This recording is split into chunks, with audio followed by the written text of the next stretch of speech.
देखिए, मुझे लगता है कि जो घटित हुआ है भारत के साथ, हम उस सच्चाई के ऊपर बात करें।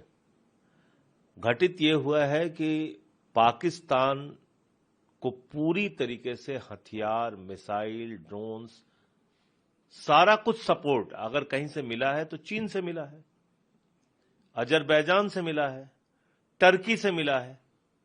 और भारत की सरकार ने और सेना के अधिकारियों ने इस बात को माना है कि इस बार हम सिर्फ पाकिस्तान से नहीं लड़ रहे थे, पाकिस्तान और चीन दोनों से लड़ रहे थे। तो ये तो अब सार्वजनिक सत्य है, इसमें कहीं कुछ छिपाया नहीं जा सकता। आप उस चीन के साथ अपने रिश्ते बहुत सोच समझ के, फूंक फूंक के कदम रखिए। कल भी मैंने कहा था, आज फिर कह रहा हूं, बाबूजी धीरे चलना, प्यार में जरा संभलना।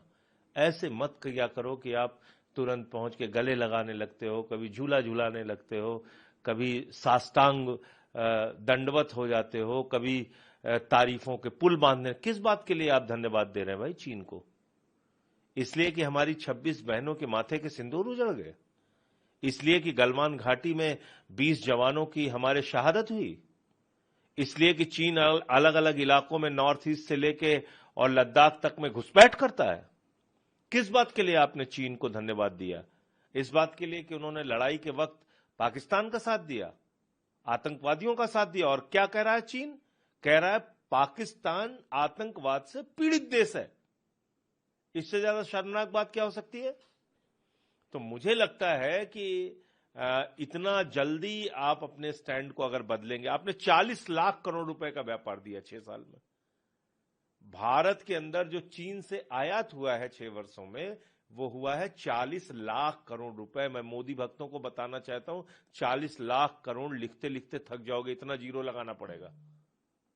और उसके बावजूद उस चीन ने भारत के साथ जब पाकिस्तान की लड़ाई हो रही थी तो पाकिस्तान का साथ दिया, भारत का साथ नहीं दिया।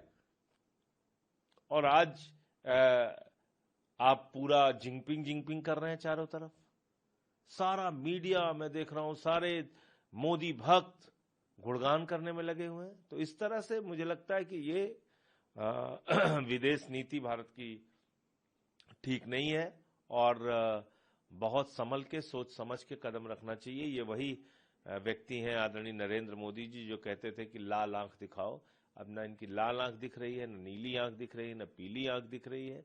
बस अब ये कभी इनको ट्रंप धमका देता है, कभी चीन धमका देता है, इसी हालत में रख रहे हैं। प्रधानमंत्री ने अगर इसमें कुछ बाईपास होता है तो एक तरह से ट्रस्ट लूज करने वाली बात होगी। तो इसका तो सबसे बड़ा जवाब चीन को देना चाहिए। टेरिटोरियल इंटीग्रिटी को चीन ने कितना पालन किया है, आप मुझे बताइए।